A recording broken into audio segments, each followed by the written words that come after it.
This is All About Home Construction. And here's your hosts, Terry Cannell Beck and Randy Blake. That's right. Good morning, Randy. Morning, Terry. Happy Saturday, man. Happy Saturday to you and everybody out there. That's it. Gotta love a good summer high country Saturday. Yep. So, well, thanks for all of our listeners out there. Give us a call today, 828-262-1567. So how's the world of Randy Blake going this week? Oh, it's been a good week. Good. This week's been a hay week. Hay week. Yep. It's a great hot week to ride an air-conditioned tractor. Yeah, that's right. It's got air conditioning. There's no cab on it. I get the wind blowing. How about that? Okay. And you know, my son Will, he put air conditioning in my cab tractor when he tore the door off. Nice. So, you know, it does get hot out there. Real hot, so you got to be tougher than some and crazier than others, I guess. That's farming in a nutshell, isn't it? Yeah. There you go. So, well, that's cool. That's cool.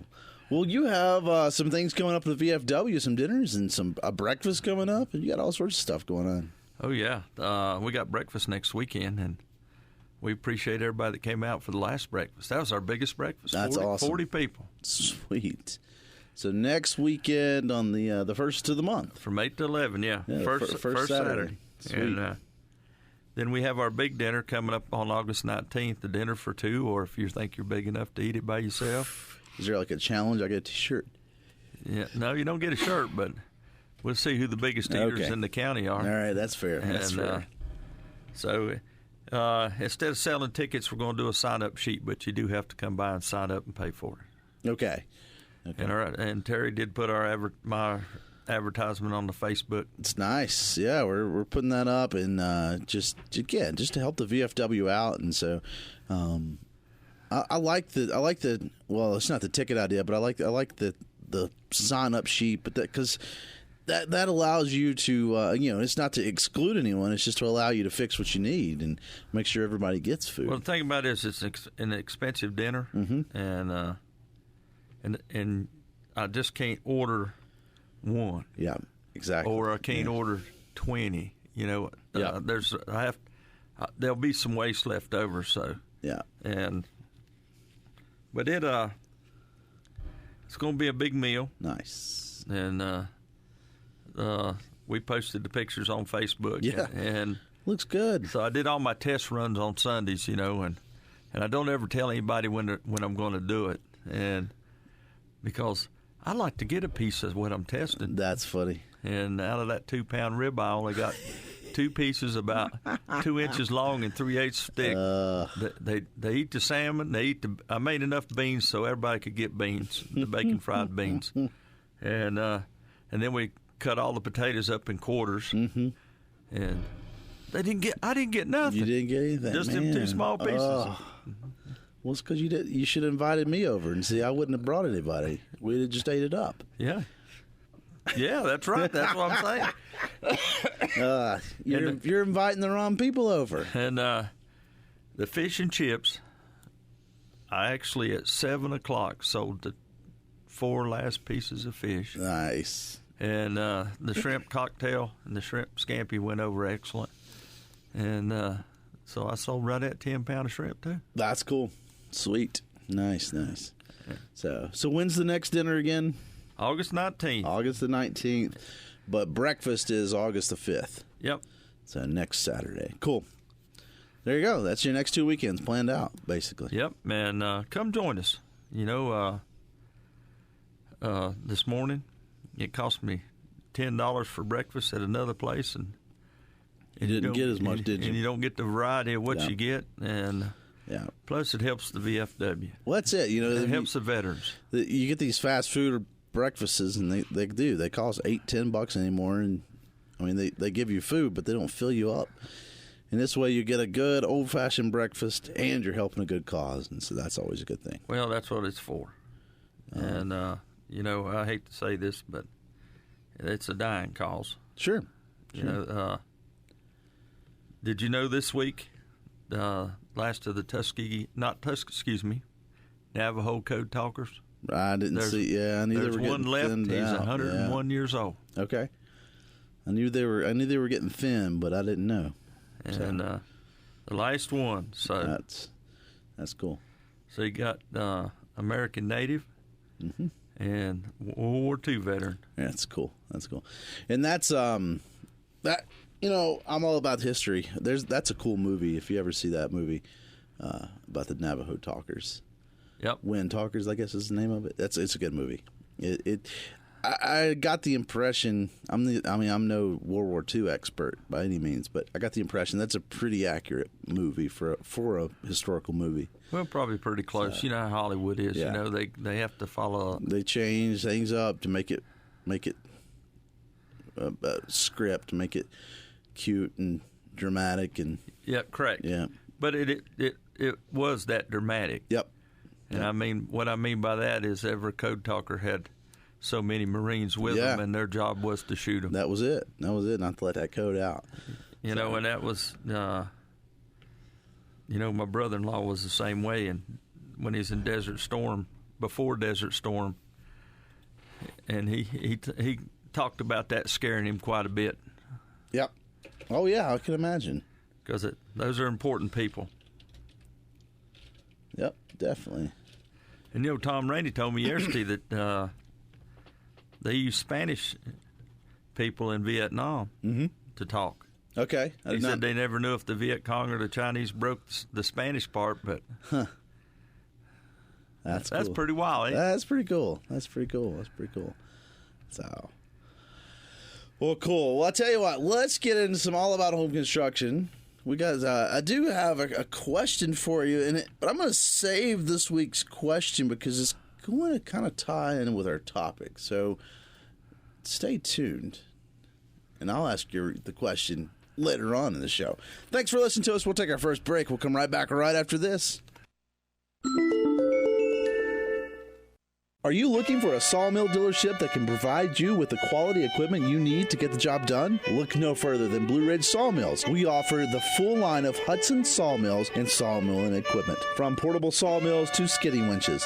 At Blue Ridge Sawmills, we understand that every project is different, which is why we offer a wide range of sawmilling services. We can help you from everything from finding the right mill for your farm, hobby, or even your business. We also offer a variety of sawmilling supplies such as blades and debarkers, so you can get everything you need in one place. If you're looking for a sawmill dealership that can provide you with the quality equipment and the service you need, then come to Blue Ridge Sawmills. We're here to help you get the job done.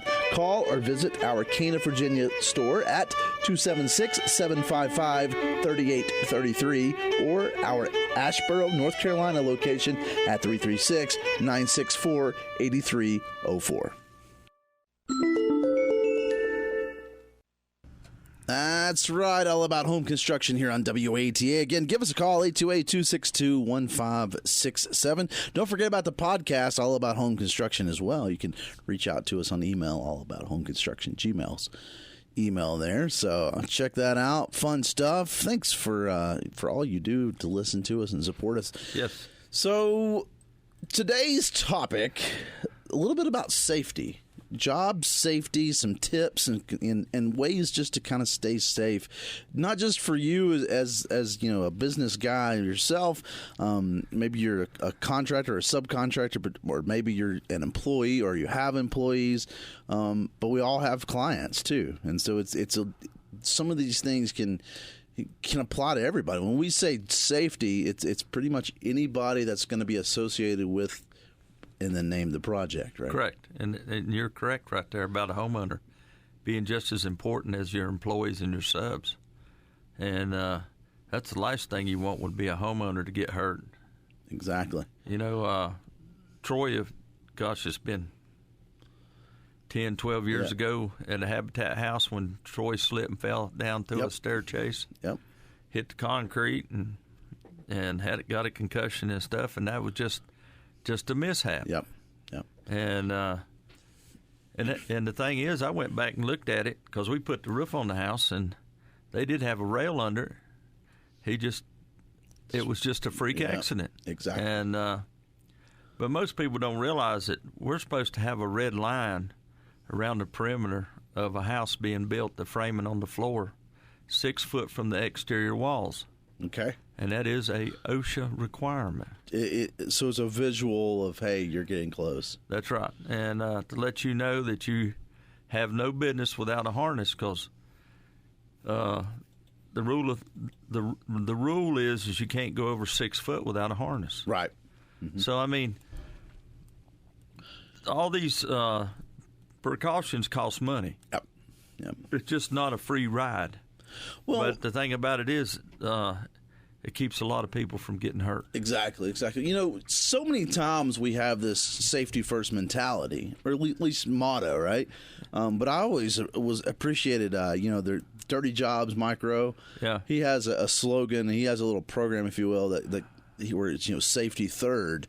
And the whole point of that is to say that, it's not the business's responsibility, I guess, in a sense, but basically, and I don't want to talk for him, but the way I can paraphrase it is, it's more important to take care of safety as an individual than it is to rely. So in other words, if I'm working for you, yes, you have safety things intact, but it's my job as an individual, as a person, to protect yourself, protect myself, and I always like that safety third kind of thing, because you're right, when you get that safety first mentality, it's almost like, well, Randy put red tape on, or a red line on the wall, on the floor, so I'm safe, I'm good. Well, just because you do that doesn't mean that I can't still get hurt, right? I mean, you still got to pay Correct. attention. That's right. Still have to do things. Yeah. They can even make you do it on the roof. Right. Last year when we had class, like a roofer, mm-hmm. a roofer has to wear boots onto the job, but once he gets on the structure, he can switch over to tennis shoes, which will allow him more grip without tearing up a shingle. Makes sense, yeah. And and when you're talking about roofs, so far both conversations has led to falls, right? Yeah. And the reason being is 12% of all fatal falls, slips, trips in 2020 in the United States. So when you look at fatalities, 12% is in the construction business. And 27.8% among workers, accounted for that. But nearly 12% of all fatal of those are in one line of business, if you will, right? That's construction, and it's fall related. Yeah, and that's the reason the insurance is so high. When you start out, your liability insurance and your workman's comp and stuff you're at the max, and it takes years for the multiplier to work you down to it's a reasonable level. Mm-hmm. And that's how the insurance company pays you for being a person that doesn't have accidents.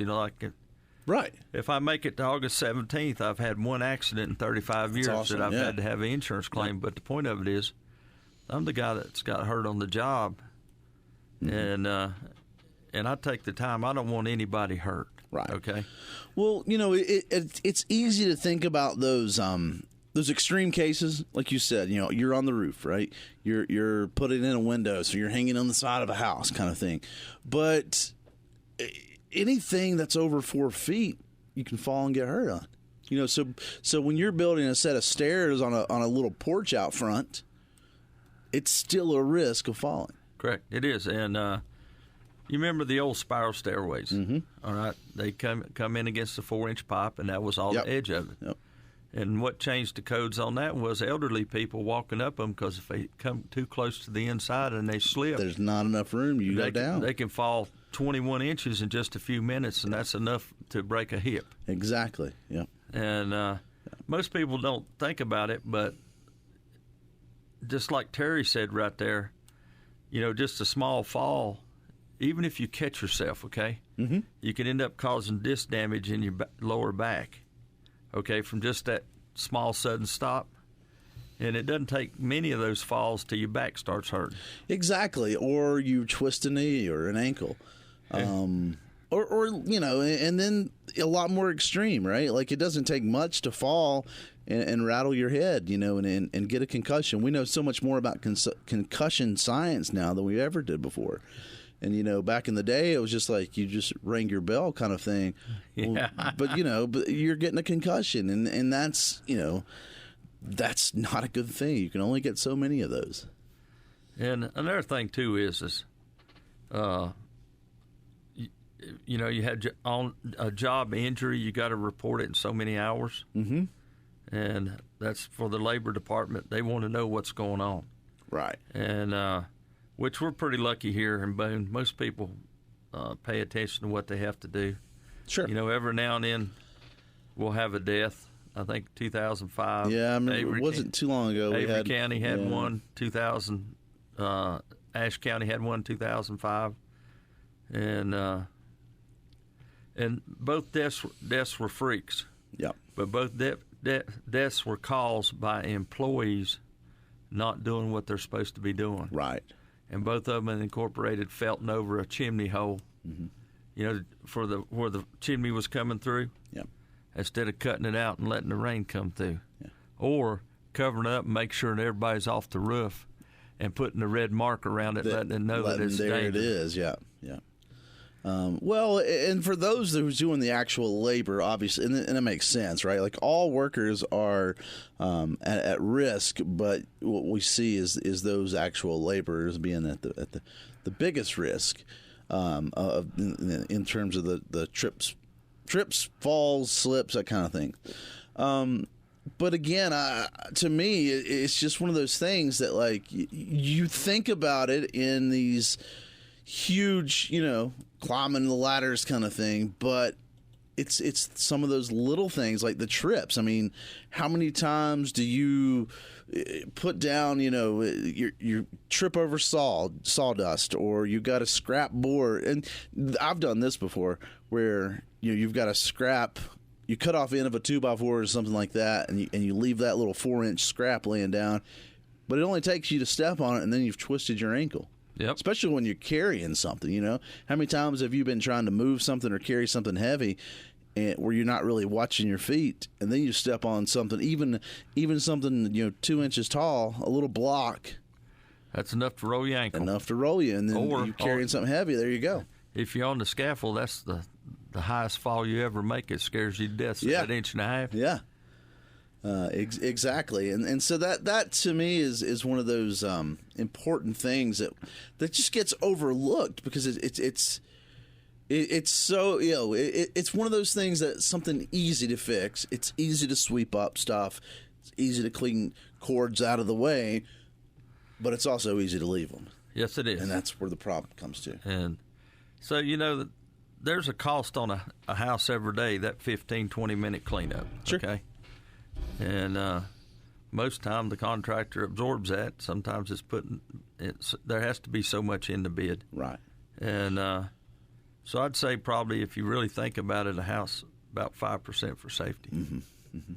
Well, and that cleanup, it's interesting that you mentioned that, because I think that's where a lot of the homeowners get injured on job sites, is they come in and try to help clean up, and I respect that. I would do the same thing, but that when they're doing that, now they're at the same risk as any laborer, because essentially they are a laborer, in terms of what they're doing. Correct. And so it's the things like that where you're sweeping and you don't look behind you, and then you've stepped and fell or something like that.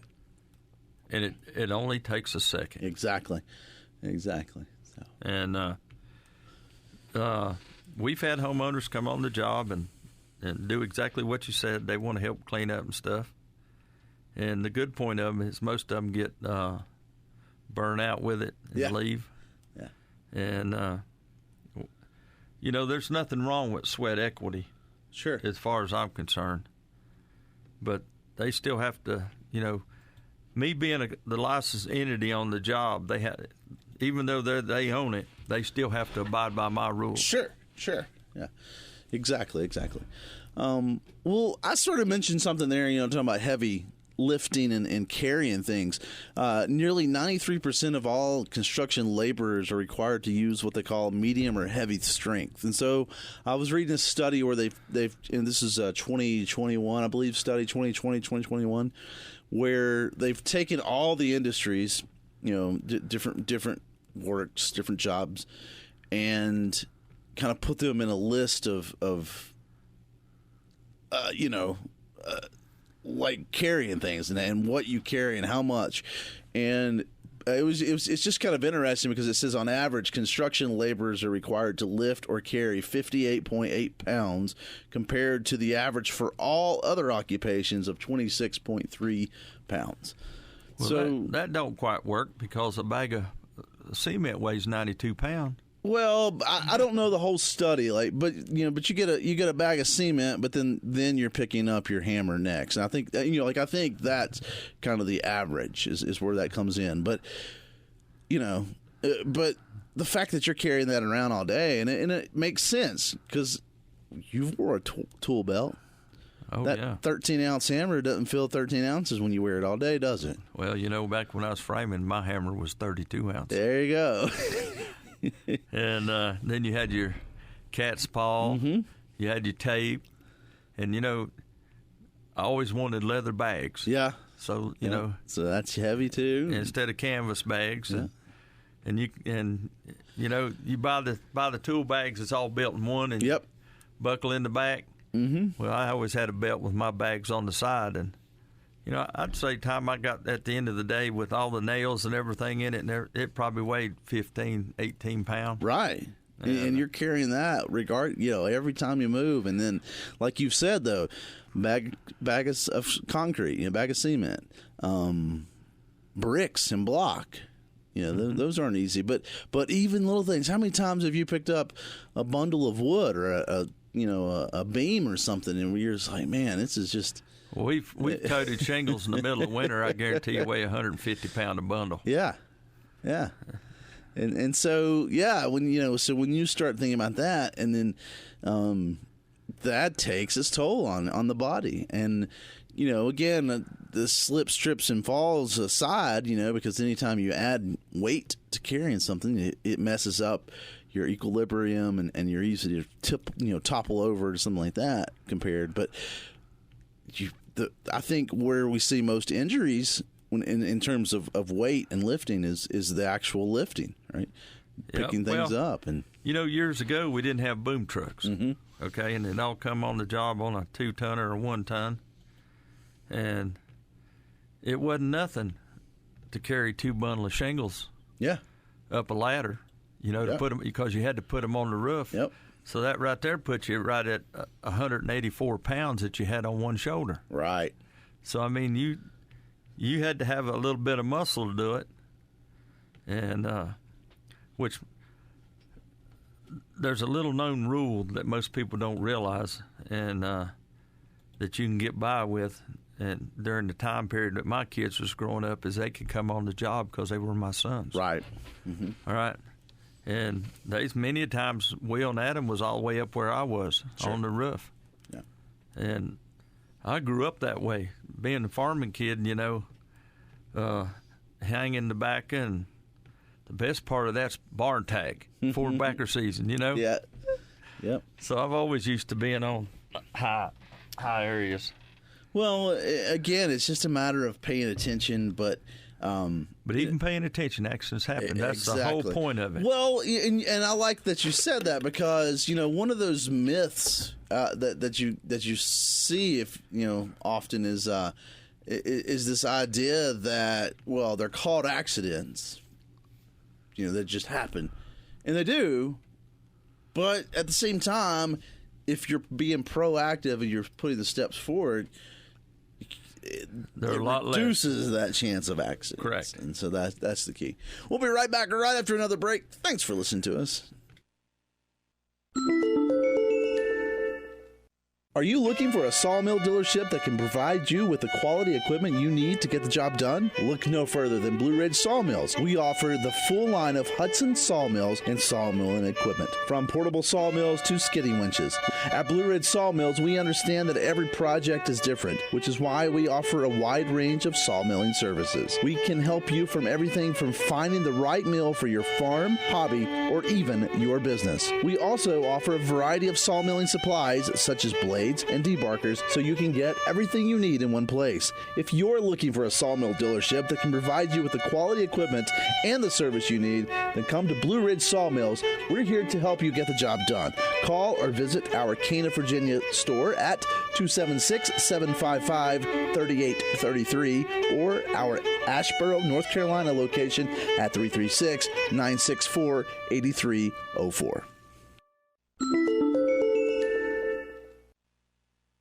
That's right. All about home construction here on WATA. And again, thanks to all of our listeners out there. And don't forget about the podcast. Thanks for all of our listeners on the podcast, near and far. And share it with some friends. So if you're listening to this show live and you want to go back, or you want to say, hey, I got a friend who needs to know about job safety, then there you go. Hey, it's important. Sure. And, job safety includes other things, too. And we was talking about before we started this morning. And is lead testing. So that gets me to, all right, so here's my question for you for the week. I always have listener and questions and stuff that come up throughout the week. So the question this time is asbestos testing.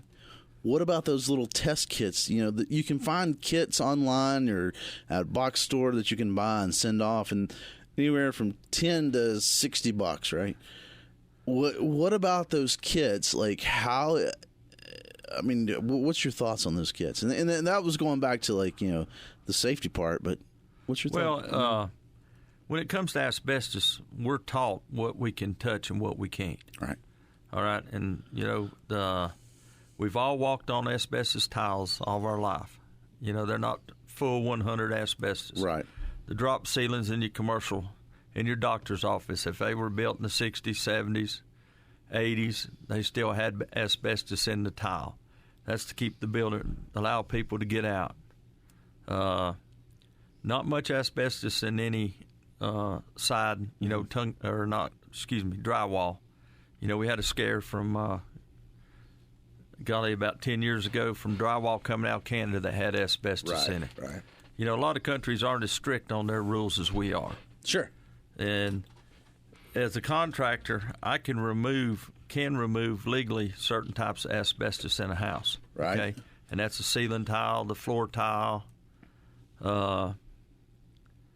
There's something else that we can remove. Oh, the siding on the exterior of the house. Remember the old concrete asbestos? We can. But all that there, when you remove it, you need to be able to spray it. Okay. Or have a humidifier in there to cut down on the dust particles, and but you're allowed to take it down. You have to wear protection now, a mask, right, and glasses and gloves, but it's all got to be bagged 3 times. Yeah. Then it can go in the landfill.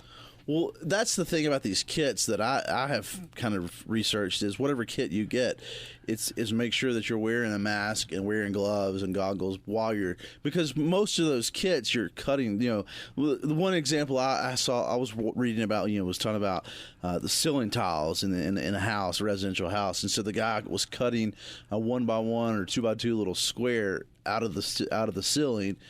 And this particular test kit had a little bag, and I think most of them are about the same. You put you're getting that sample, you're putting it in the bag, and you're sending it off. There is some asbestos in that 12 by 12 tile. The old tile that they put up with a staple gun. Yep. There is asbestos in that too. But it's there. But you do not have to test for it because we know it's there. We know it's there, right. All right, but you got to follow proper protocol on removing. Gotcha. Well, asbestos it occurs. I mean, it's a natural mineral. And I think that's one thing people don't realize is it's a natural occurring mineral. Correct. It's in nature. But but that's why they used it, because it's I mean, as a product, safety aside, it's a cool product. It doesn't burn. It's easy. Correct. It's an easy product to find. It's an easy product to manipulate in terms of manufacturing things. And it's a product that a lot of times grows right beside gypsum. Yeah. You know, and they're similar in shape, Yep. just different colors. Yeah. So there you go. But now, science has figured out what it is really is that it gets airborne, and those particles get in your lungs, and your lungs can't get them out. rid of it. Yeah, I mean, when you we all get pneumonia as a kid or something. When you get like a sinus infection that turns into pneumonia type thing, your body's able to get rid of that. Your lungs can absorb it and get rid of that. But when you get something like asbestos in there, it just sits in your lungs, and that's where the health concern is, right? Yeah. It causes health problems, COPD and things like that, because your body just can't get rid of that mineral. Can't get rid of it. Yeah. The lead from lead paint, sanding, same thing. Matter of fact, most people, North Carolina passed a law that they didn't want any gravel roads, okay? Yep. And that's because OSHA passed a law about silicon poisoning. Mm-hmm. All right, silicon poisoning has anything to do with masonry products. Right. All right, especially if you got to grind them, you got to cut them. So that's what a gravel road is. And every time you go down a gravel road, that's silica. Yep. Dust flying and dirt dust flying up that you're breathing in that your body can't get rid of. Well, I've been down some dirt roads in my life, so I guess I'm in trouble.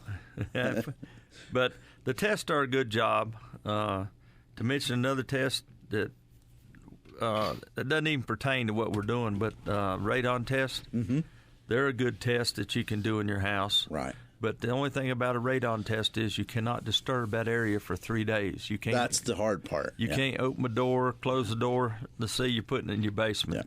Yeah. And radon's a big deal that we can do here in the high country. I mean, because it's again, it's something that occurs in the mountains, and so.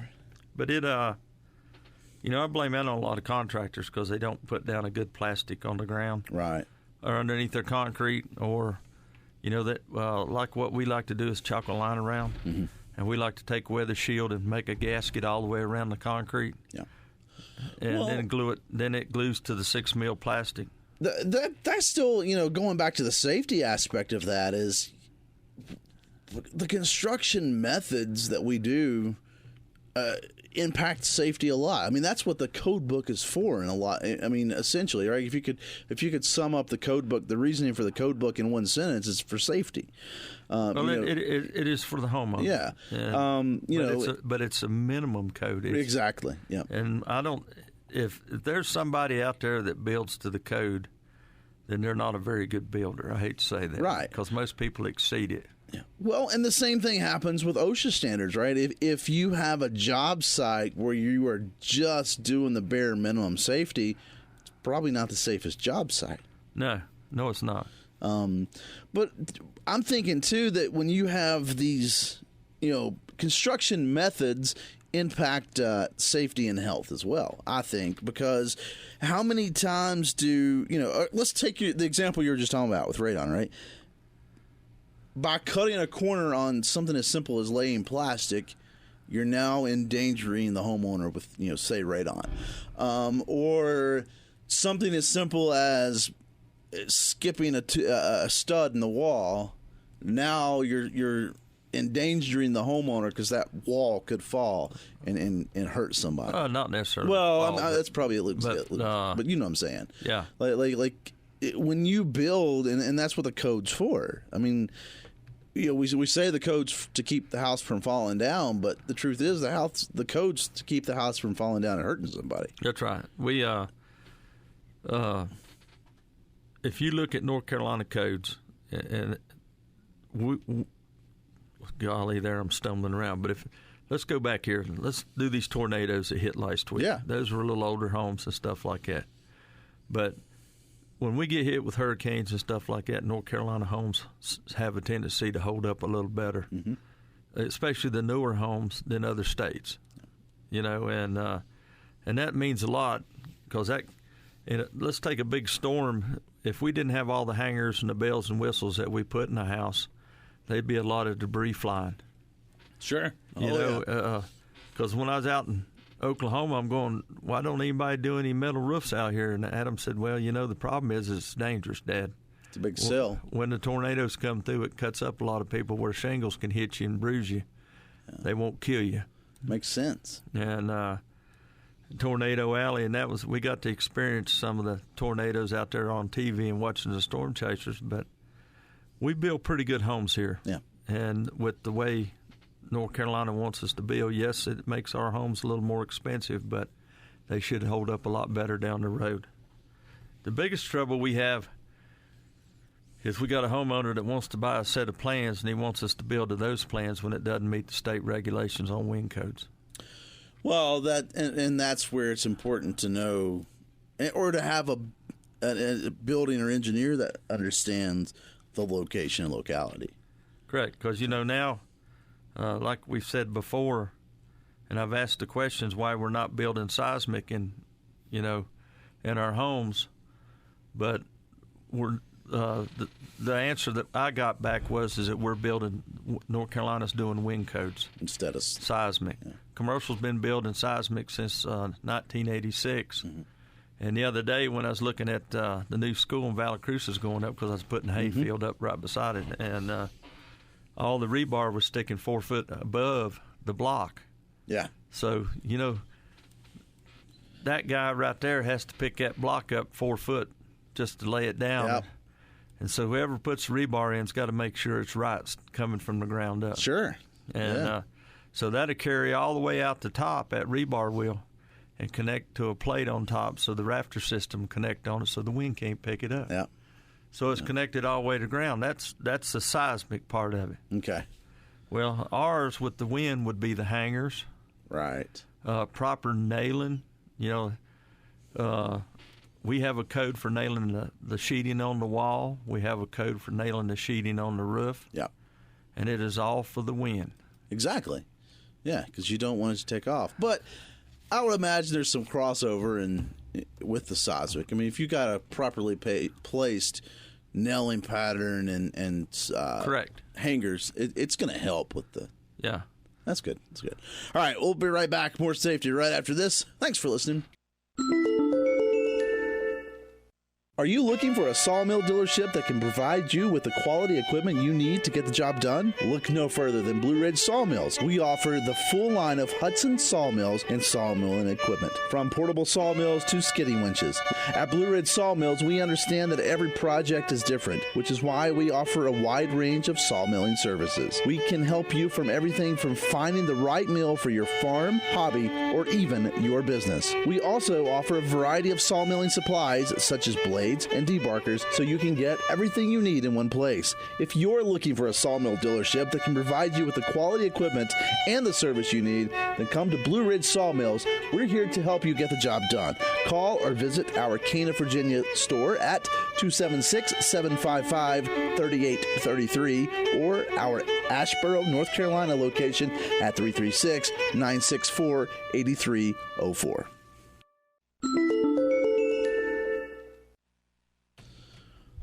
That's right. All about home construction here on WATA. And again, thanks to all of our listeners out there.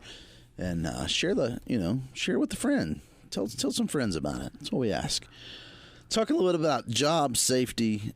And Randy, one other thing, and I think this, when you think of construction, to me, this is one of the first and most important safety concerns, and that's using equipment, right? Using the saws, using the tools. Correct. And 60% of construction laborers work in proximity to moving and mechanical parts.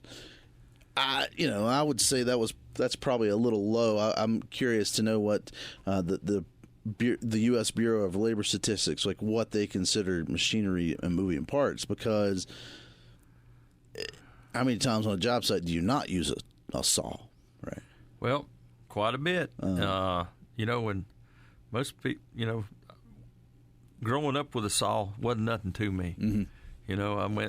But here I go, in my late 40s and cut the end of my finger off after all these years, Well, so it'll get you.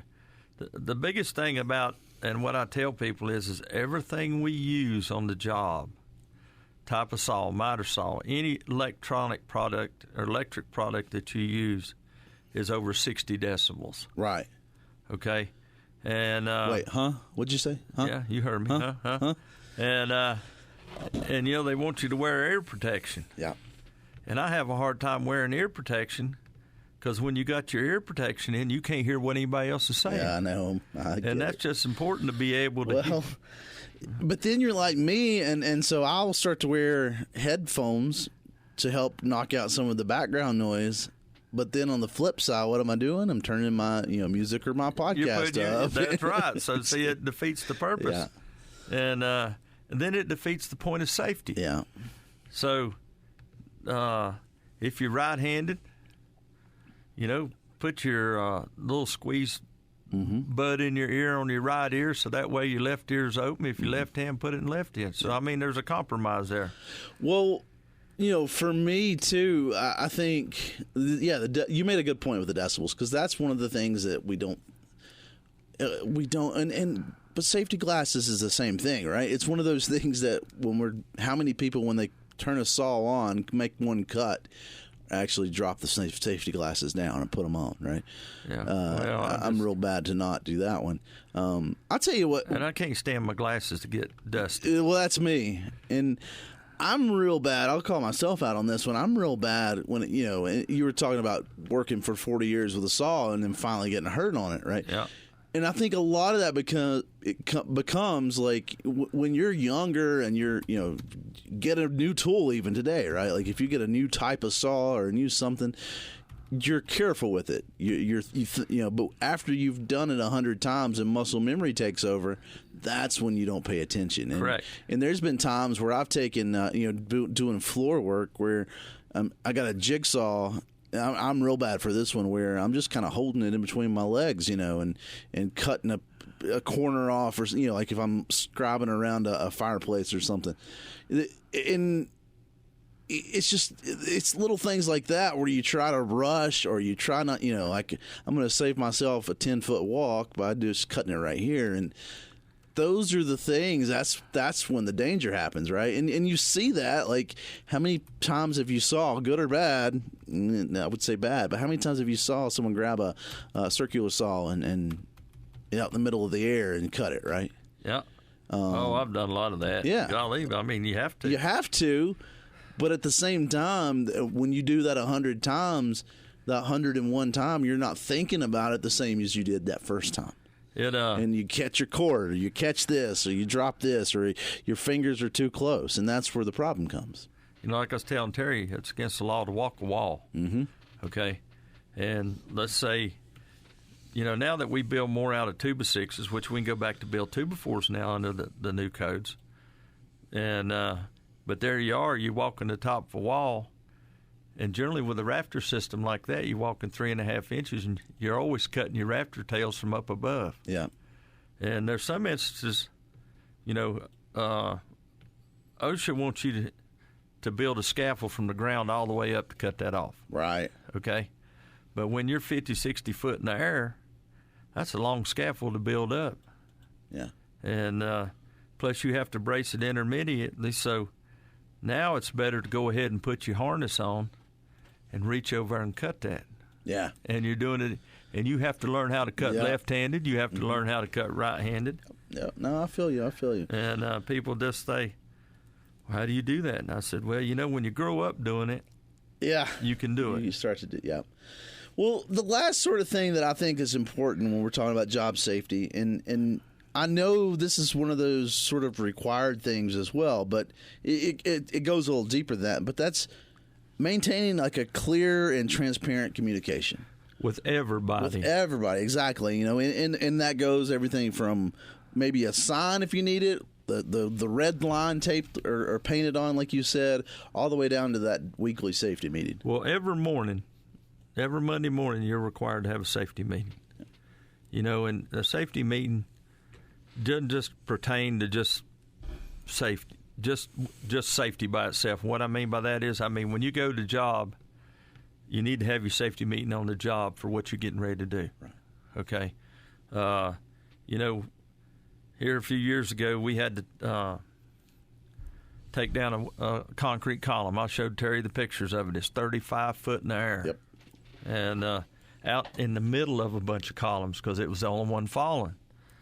And I have to commend Mark Ehrlich for his scaffold building because he built it up around it, 2 sets of scaffold, and had the boards all the way up to the top, or, walk planks, not boards, because you build a scaffold, you want right. You want something solid. Yeah, you want the aluminum planks, and everybody got flipped out about it because it's leaning.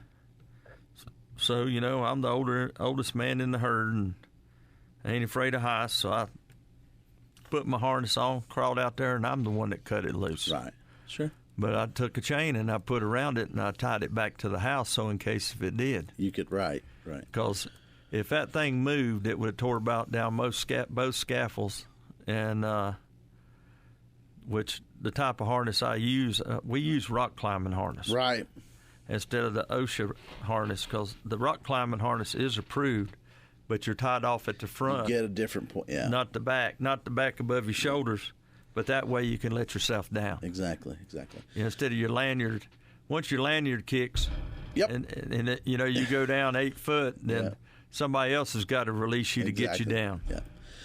Well, there you go. Hopefully that helps some people out. Job safety. Again, safety is important, and it's one of those things that we all have to pay attention to. You can't rely on, the boss man to take care of it. And the life you save might be your own. That's it. And a lot of times it is. So be smart, be safe out there. We do appreciate everyone. Yes, we do. Well, Randy, don't forget your breakfast next weekend, next Saturday at the VFW. Good breakfast. Yep, 8 to 11. 8 to 11. Meat eaters. You got taters and eggs. There you go. And, one thing I like is fresh tomatoes with country gravy, too, so we try to keep fresh tomatoes there. Orange juice for the kids, which there's some adults that eat a lot of orange juice. Yep. I like orange juice. I drink a lot of orange juice, but that's a whole other discussion for a whole other show. Thanks for listening to us again, and share the podcast with your friends. Tell people to tune in next time, and there we go. Thanks for listening to us. We'll see you next time. Take it easy, Randy. Bye. Thank you for listening to All About Home Construction on the podcast. We record this live every Saturday on AM 1450 and FM 96.5 WATA in Boone, North Carolina. You can become a supporter by supporting us with a small monthly donation, and that'll help sustain future episodes. You can do that for as little as 99 cents a month, and that'll go a long way to help our show. Do that, you get your name or your company name included in our advertisements. Thanks a lot. We'll see you next time.